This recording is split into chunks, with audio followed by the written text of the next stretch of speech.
everybody says, oh, mom's schedule, everybody's always busy, but it is true. Yeah, it is very true.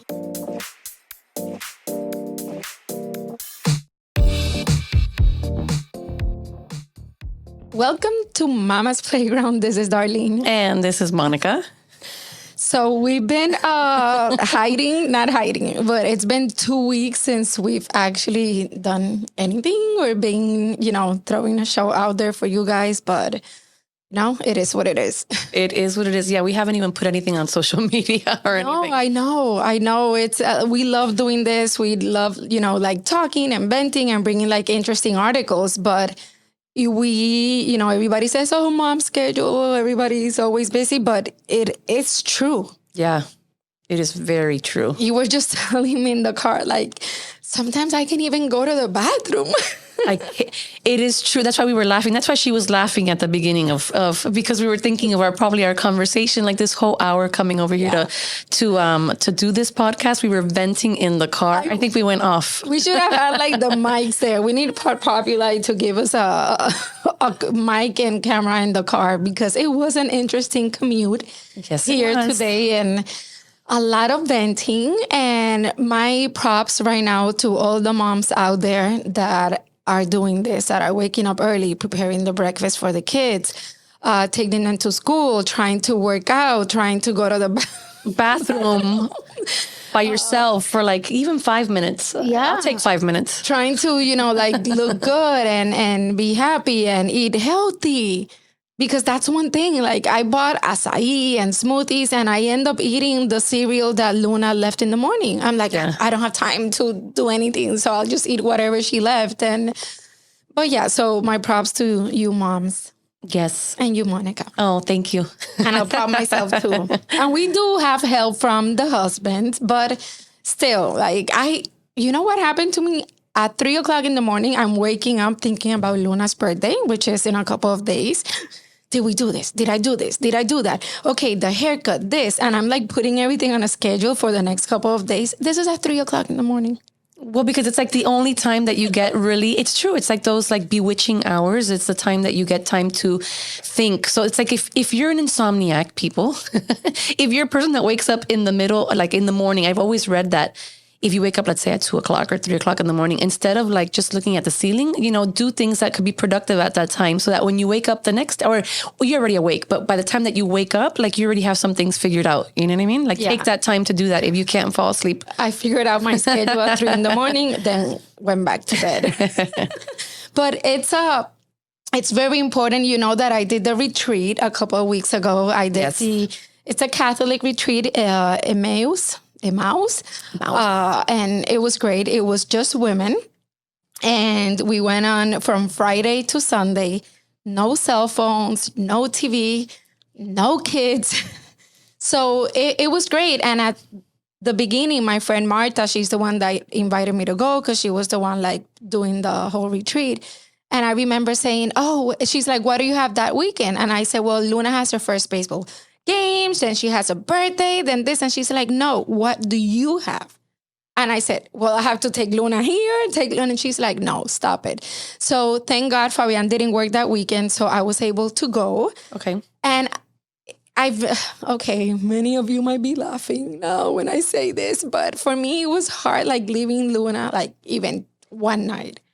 Well, because you're not used to, you're that type of mom that's always with your daughter. That's the thing, So I do firmly believe, when I see other moms that are that are more experienced, let's say, and they say, no, take that time to connect with other people, take that time to do things for yourself, that it's something that you do have to do. I think you have to put yourself on your own schedule. And I mean, and when I say put you have to put you, the what your likes and wants are, you know what I mean? Yeah. And it was so great because then you come back with more energy and with more tools, better tools to manage the daily stress. And finally I let go. I'm okay, Fabian's come on, it's not she's going to be thrown with strangers. I'm going to be with her. Your parents are going to be with her. So it's fine. The day that he was dropping me off, he said, I don't remember the last time I saw you this happy. And it was because I was just really, I kept thinking about Elsa and Frozen the entire weekend though, because all I could think was like, let it go, let it go, let it go. And oh my God, it was great. It was 38 of us doing the retreat. Plus we have about 25 leaders. So imagine almost 60 women. Weekend, almost 60 women. And let me tell you, when people say, oh, women bicker amongst themselves, it's like, oh, no. It was so beautiful. And you know what? Everybody has a story to tell. You realize that your problems are like little. Compared to others. And even when they are big, and I'm not going to go like on a religious like rant here, but the power of prayer is amazing. And anyway, with that said, I loved it. Now we call each other sisters. We have our WhatsApp chat. They have like monthly meetings. Hopefully I can make them. Actually, yes, I have to make them. But yeah, it was great. And I made new friendships. And we're going to be talking about that, about the importance of connections and friendships that we make even in our 40s. It's not, you don't make girlfriends just like when you're in school. Like it can happen in every stage of your life. Well, I think today's topic is basically that it's making those connections in your 40s and beyond, because I think that's when it's harder.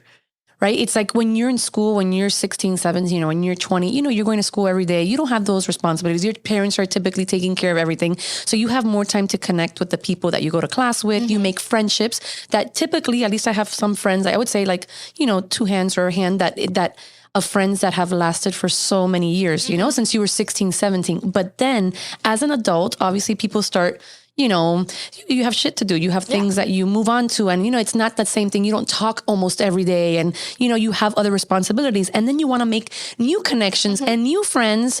Because at this point in life, I think that when you're in your 40s, I'm going to say 40s, because I think both you and I are in our 40s. It's like a time that you're not even in. You're no longer 20. You're not your 30s. You're not your 50s either. And you're not 60. It's like this. It's like the middle child. I want to call the 40s like the middle child. Oh, I love that. It is like the middle child. It's like you are neither here nor there. You're like in the middle, trying to still navigate. You're not old, but you're not the youngest you've been. You know what I mean? And it's like you still can change careers. Yeah. You can still change relationships. You can still, everything.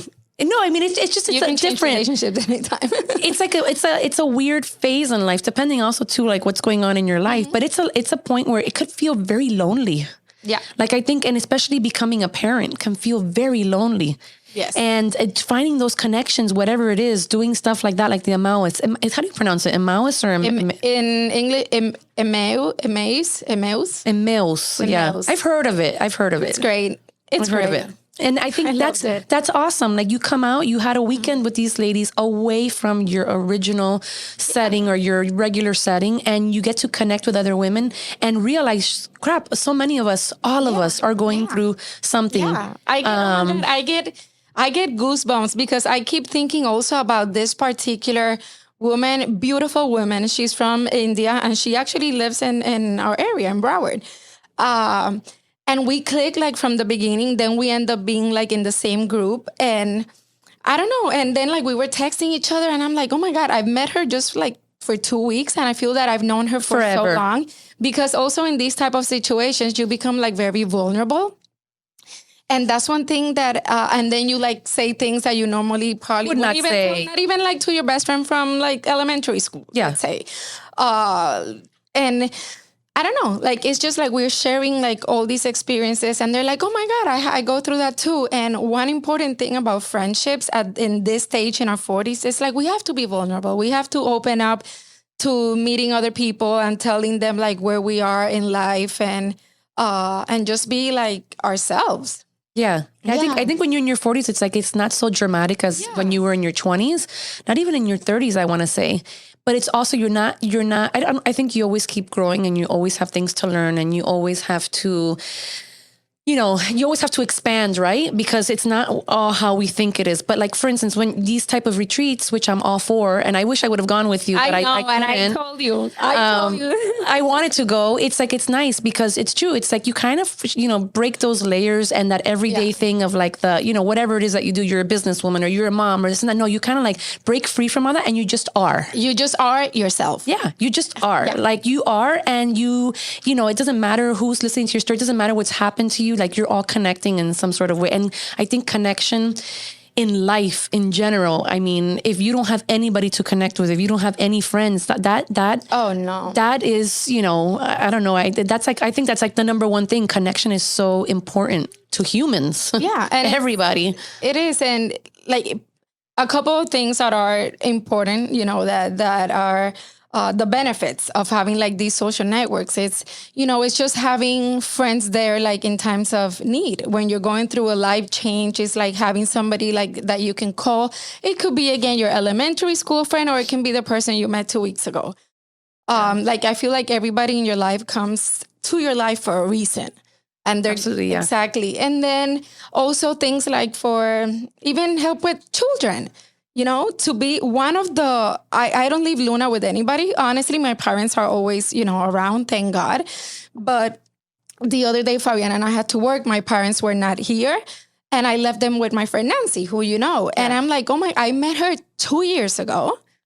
And I left my child there with her and her husband and the kids the entire day. And I kept thinking, like, this is beautiful. Like, I just met an extended family. Yeah, I met her at 44, and it's an extended family. Yeah, it's somebody that you trust. I'm not going to say you're going to do that with everybody, but it's nice to find those groups. I say, By the way, I would have left her with you too. Okay. Yeah. Thank you. I feel she just lives closer. Yeah, she could walk to your house. No, I was going to say, it's funny because I think you saw something when we were looking at this topic of like connections and building connections. I think it said, you saw something that said, like, how long does it take you to actually connect with people? Like, I think you found an insert. I have it. You found an insert on that. So look, research suggests that it takes about 50 hours of time together to transform from acquaintances to casual friends. 50 minutes? 50 hours. Oh, 50 hours. 50 minutes. It's like, wow. 50 hours. 90 hours to become regular friends, and more than 200 hours to solidify a best friendship. I am so curious as to how they did this research, but it's there. But again, I think it's that. I think it's the thing of like, it's like when you go to work, I go to work and it's like you are with these people 8 hours a day sitting next to you, and you open up to each other about things because you're with them. They become like, they're like family, but like not really family, but it's work. So it's kind of weird. But, you build these connections, and I don't know what I was going to say with that, but no, I know there was a point to that. Yeah. No, you build connections, for example, that you're not going to have like probably the same conversations with me because I'm not in your work area. Yeah. You don't.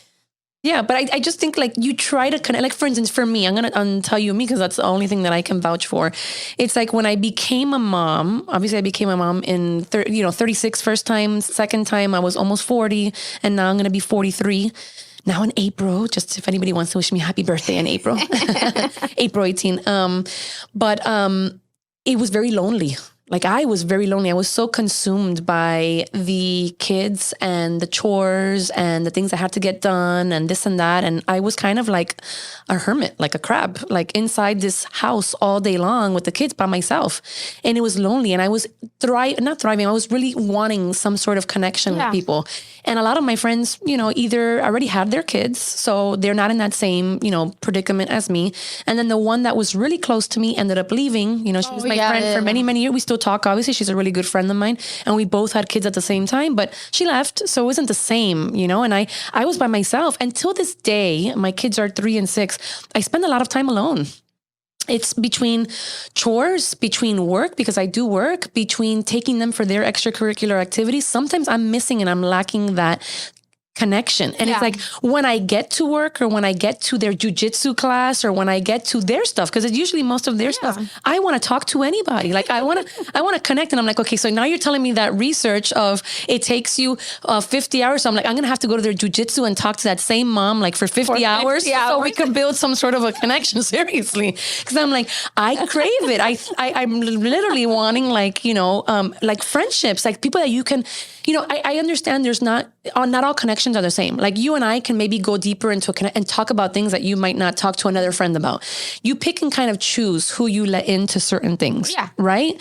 But when I say connection, I'm talking about that real connection where you feel that that person has your back and like you really you can trust them and you can trust them with what you tell them and that they're going to look out for you and they're not going to be, judging you with what you're saying. They're going to actually listen to you, active listen to you, or active listening, Yeah. So it's a beautiful thing to do, but it's not easy. No, it's not easy. And I just feel, I don't know, I believe in, when it's meant to happen, it happens. Going to happen. And then there's just some people that click, for example, we did when we met through our kids with this person that I'm telling you about that I met in the retreat. Like we just had that instant click and I know we're going to be friends now, like forever. And I've been fortunate and we talked about this with Luna's school. Yeah. You're very, very lucky. A really, really cool group of moms and dads, and we have a chat where we vent, and we're there for each other. And it's great because we are all going through the same thing. And for me, that was scary at first because I'm coming in to be a mom at 41. Yeah. Moving to a new city because I'm coming from California. I come to Florida. I have like a toddler, then there's pandemic, and it's like, oh my God, I'm never going to meet anybody that has alone. kids. It's going to be, so this school like helped me a lot. And now through baseball, like there's now like a whole group of parents and like you say with jiu-jitsu and, when you're going to click, you're going to click. And absolutely, oftentimes it happens through the kids. Yeah. Also, we had talked about this I want to say years ago. We haven't been doing this for years. But, from last year when we started, we had talked about that of how, I guess when we had an episode on serendipity and how when you meet that was people, our first episode. Our first episode on serendipity. Episode. And I think that also goes down to that because I've had friends that say, I feel really alone. Actually, sorry, I'm jumping all over the place, but I want to bring up a situation. I went to volunteer at the school and it's funny because sometimes I think I'm the only one that's feeling alone. Sometimes I think it's just me, that it's in my mind. And one of the moms comes up to me and she goes, I don't know, I feel so alone. Wow. And I said to her, really? And like when she said that, it kind of like a little light bulb like struck in my head. I was like, wow, I'm not the only one that feels like this. She's like, I feel so alone. I feel so apartada. Like I feel like I'm not part of any group. I feel like I want to be part of my daughter's, class and this and that. But like, I want to make more connections with other moms.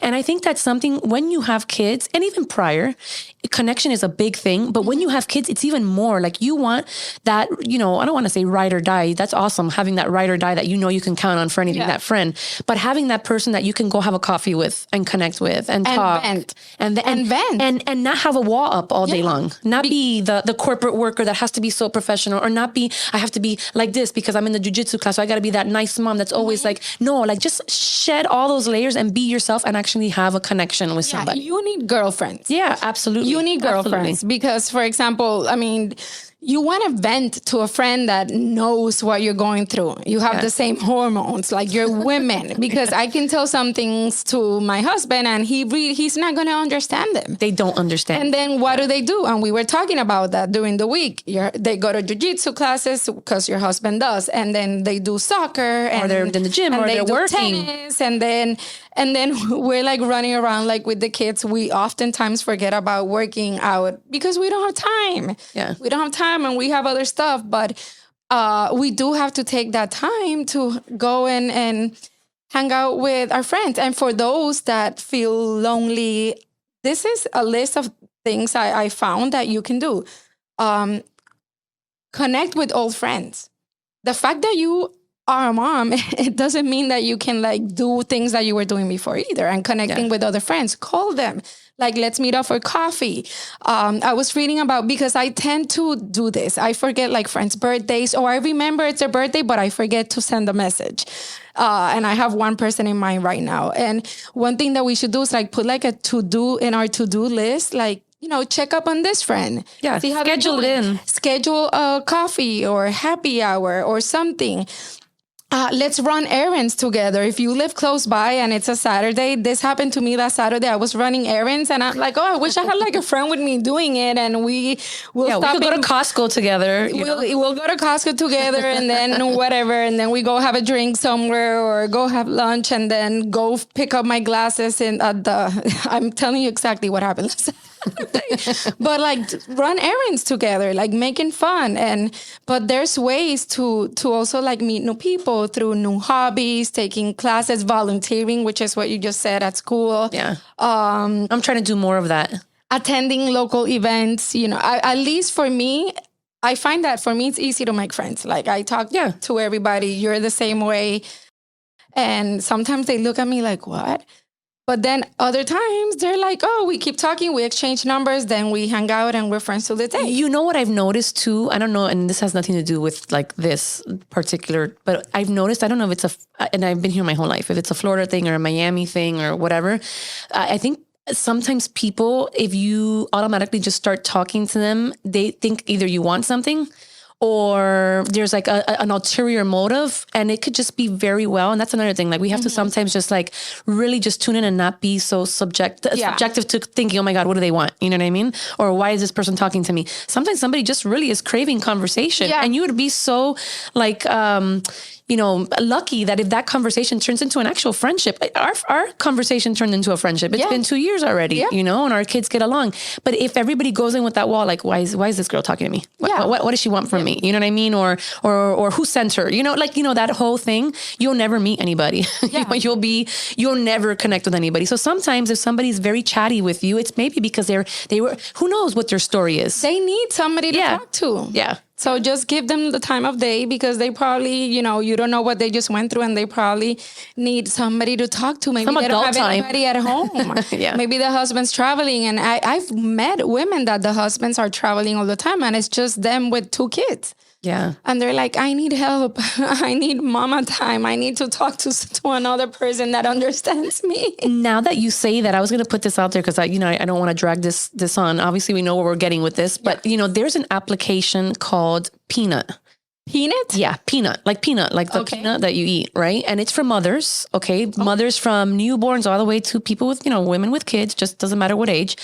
And I remember when this was like a year ago, I was like, you know what, man, I'm missing, like, I want other mom friends for certain things. Cause you've got your group of friends that you could do this with, and you need the other ones that you could do this with. Like, I want people in my area that I can get with, and we can go to the park, or I want to make a play date. So I signed up. It's called Peanut. And it's like, when did you do it? I think actually it was even before, but I just never used it. I think I signed up right when I became a mom. Okay. And I never used it. And then I remembered about it. I think it was like a year ago. Don't vouch me. And I remembered about the app, and I was like, you know what, let me log back in. So I had to do the whole thing all over again, like the reset of password and all that. I get in, and I had seen like, this thing is like an application of like dating, right? So like you swipe up if you want to be friends with that person. You're kidding. And if you don't, you swipe down. So you start looking at their things. With and moms? With moms. So it's like you're dating. It's like fast speed dating, right? But with mothers, right? It's called Peanut. It really is. It's actually an interesting, and there's so many women on there, and you would see, like, you see their picture. It tells you how many kids they have, what age group they're in, what they like, what their hobbies are. And it's like you're dating. So you're looking, you're like, oh my God, so this one's like kind of in my age group. Oh my God, she lives in my area. Okay, she's got a son just like mine. Oh my God, let me swipe up, And these things, like, it's interesting. And listen, actually it was this year, I think. In January, I look and I see this girl that writes to me, and she's like, oh my God, where do you live? I told her where I live. She doesn't live that far from me. She's like, oh my God, we need to go do a play date, which we haven't done, by the way. I'm going to be honest with you. This is the thing. You have to follow up with these things, right? So we got to return the call. We became friends on Instagram, and we're still pending. I still have to like pen that thing of like, let's get together, and have coffee and get to know each other more, like on a friendship level. And then we'll bring our kids and go do a play date, I'm like in shock. What's the app for the singles? Oh my God. You're asking me, I don't know. Wait, what's the app for the singles? Tinder. Okay. Tinder. So I always said, this is horrible, because that came out after I was already, married. But I was like, oh my God, how cool is that? That so you just get swipe. It's like, no. And I'm curious. Oh my God. I would join just for one day without doing anything after that. Please, people, I'm a married woman. But I'm just curious as to how many people would like say yes to me. You want ego to be filled, like, I want to know like, hey, am I still wanted? Do I still have it? Yeah. But now, and I always say like, but now maybe through Peanut, I can get that out of my system. Out of mom, no. And listen, they have like, am I a good enough mama for this other mama? There's everything on there. They even have like lives that they do. It's funny because I'm telling you, I started this profile a long time ago and I never really used it. And then now recently is when I started getting back on it. And they have even lives where they do like live discussions, like women are venting. They're like, I don't know what to do. Like, let's just say, I always say this. Miscarriages. They have a conversation on miscarriages. People are there talking, saying their experiences, doctors coming on, talking about it. So it's like a whole women's community all over the world because it's an application. And obviously you can pinpoint it to the people that live in your area and all that so that you can actually do a meetup with these people. You know, I'm going to download this. It's called Peanut, you guys. Do Not it. that I have time. Yeah, I don't know if I have time. But if you do one day, you know, so listen. What are you doing? I'm on Peanut. Ladies, if you're feeling lonely, if you're feeling like, my God, like you're craving that, you know, one-on-one, like woman time or like a real friendship, somebody that can maybe just like, I don't know, help you. Like, and you guys help each other mutually because there's so many women out there looking for and craving this type of friendship, especially with kids. Because again, we've talked about it several times. You forget about yourself. Yeah. So, you know, if you're looking for that friendship, try it. I mean, you know, dude, there's nothing to lose. Yes, get involved. Get involved in the community. Yeah. Again, volunteer or go to events. And go to events at your kid's school. And there's ways. And it's a matter of like taking the time to build those friendships. Yeah. I would love with this podcast, hopefully, like if, you know, we keep going, we have to really start marketing. If we have time to marketing. If we have time, like, forget about the Peanut app. I need that time. We needed to work on the marketing for this. I would love to build a community of women in their 40s and beyond that are part of Mama's Playground. And we build like an actual community where we actually do meetups and we get together and we bring our kids and they play. Or not. Like, you know, I mean, or not.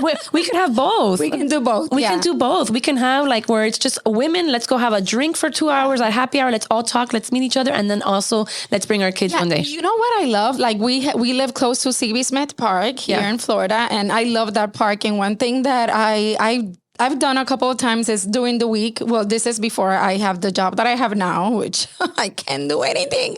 But it's like during the week, I would be like, hey, let's meet up instead of like having lunch at the house. Like, let's all go to the park. Yeah, do a picnic or something. We'll do a picnic and the kids play in the playground while we're, you know, talking. And then that's something you will just have to take like 2 hours from your time. Ding, ding, ding. So there's an idea for us. So I think what I'm going to do is now I'm going to get like on a meetup or something and I'm going to put Mama's Playground and we're going to see, okay, women, the ones that listen to us, the ones that know us, let's all get together and we're going to start building these events. Okay. This is our 3 women that listen to us. Okay. So I'll see my mom, your mom. I'm kidding. Let us know if you're listening to us. Yeah. Hit us up on Instagram where we're just talking. I know your husband listens to it every Wednesday morning. He's always the first one. No. And I'm going to shout out to this guy, Jesucito, that if he's listening, he even asked, he's a man, older in his 50s, not actually 60s. And he said, when is Darlene and Monica coming back? I haven't heard them in 2 weeks. Yes. And that's one funny thing. We're going to wrap up soon, but that I've gotten more men, like friends that are men, not just random men that I meet on the street, that tell me, oh my God, I listen to your podcast and I love it. And blah, blah, and I'm like, what? Wait, really? Your wife or you? No, I do. And I'm like, oh, interesting. So maybe one day we do a couples thing too. Yeah, maybe. Like the mamas and the papas. The mamas and the papas barbecue this summer. Let's do it. Do it. Yep. All right. Well, let's celebrate friendships. And again, don't be afraid to make new friendships, no matter how old you are or how young you are. Absolutely. Connection. See you guys next week. Bye.